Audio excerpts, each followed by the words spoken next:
आज का हमारा प्रश्न है 4x² प्लस 64x प्लस 112 का गुणनखंड ज्ञात करना। उसके बाद दूसरा प्रश्न है 2x² प्लस 7x प्लस 6। तो इसकी अगली वाली वीडियो में बताए थे कि ये जो पहला पद है और ये जो पहला पद है और ये जो लास्ट वाला पद है, हमें इसमें इसका गुणा कर देना है। यानी 112 में 4 का हमें गुणा कर देना है। तो 4 दूना 8, 4 एकम 4, 4 एकम 4, तो हमें ये 448 प्राप्त हो गया। अब हमें इसका अभाज्य गुणनखंड कर देना है। तो आइए अभाज्य गुणनखंड करते हैं। 448 का अभाज्य गुणनखंड 2 दूना 4, 2 दूना 4, 2 चौके 8 हो गया। उसके बाद 2 एकम 2, एकम 2, 2 दूना 4, 2 पंचे 10, 1 बच गया, 2 छंग 12, 2 दूना 4, 1 बच गया, 2 अठे 16, 2 एकम 2, 2 चौके 8, 2 सते 14, 7 एकम 7। ये हो गया हमारा अभाज्य गुणनखंड। अब हमें दो संख्याएं ऐसी खोजना है जो गुणा करने पर 448 और जोड़ करने पर 64। यानी ऐसे कैसे मान लें हम, क्योंकि यहाँ पर ये प्लस का चिन्ह है, मतलब जोड़ का। तो हमें जोड़ करने पर 64 और गुणा करने पे 448।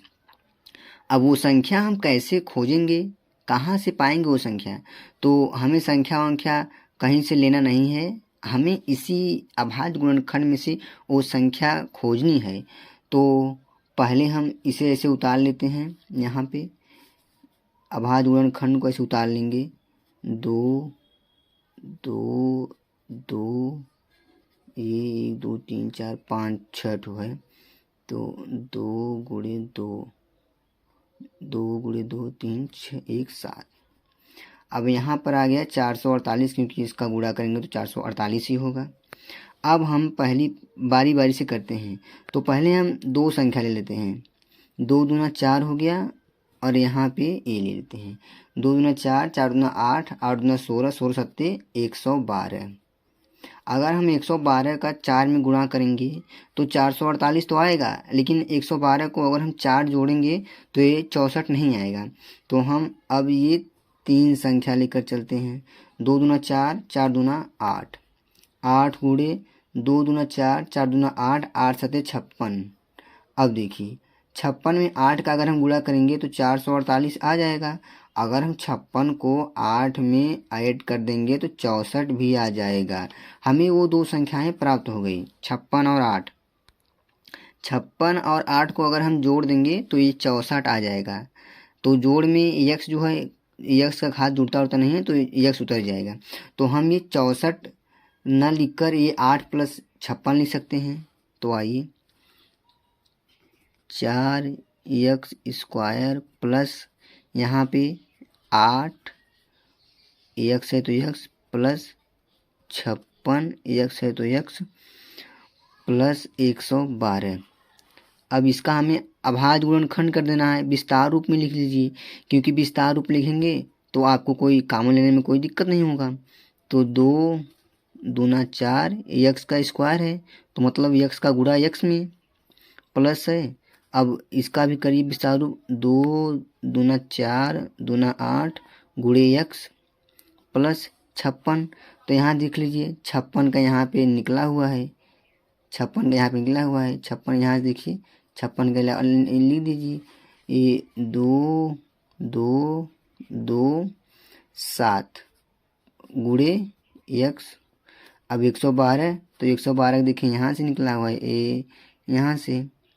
तो 2 2 2 4 ठो 2 है। 2 दूना 4, दूना 8, दूना 16, सत्ते 112। ये हो गया अभाज्य गुणनखंड।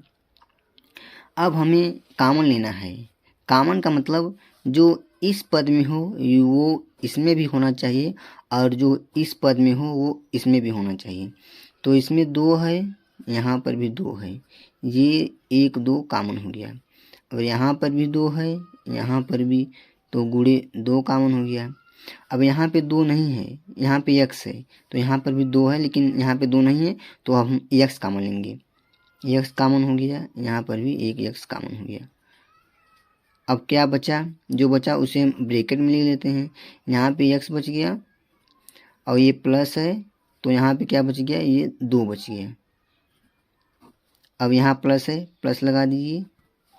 उसके बाद ये इसमें 2 मिल रहा है, इसमें भी 1 2 यहाँ कॉमन हो गया और यहाँ पर 2, यहाँ पर भी 2, यहाँ पर भी 2 कॉमन, फिर यहाँ पर 2, फिर यहाँ पर 2, 1 2 फिर कॉमन हो गया। अब यहाँ पे 7, यहाँ पर भी 7, ये यहाँ पे 7 भी कॉमन हो गया। अब क्या बचा यहाँ पे बच गया x और प्लस यहाँ पे बच गया 2। अब देखिए यहाँ तो सही है, क्योंकि जो इस ब्रैकेट में वो इस ब्रैकेट में होना चाहिए। तो पहले इसे हम सरलतम करते हैं। 2 दूना 4x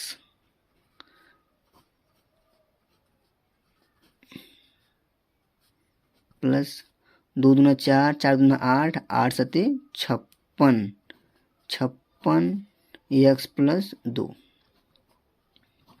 अब ये इसी में है, ये दोनों ब्रैकेट में एक ही है, तो इसे हम एक ब्रैकेट में कर लेंगे, x प्लस 2 और यहाँ पे ये इस ब्रैकेट में कर लेंगे 4x प्लस 56। ये हो गया हमारा आंसर। तो दोस्तों अगर ये प्रश्न आपको समझ में आ गया होगा तो ये दूसरा वाला क्वेश्चन आप लोग सॉल्व करके इसका उत्तर कमेंट में ज़रूर बताओ।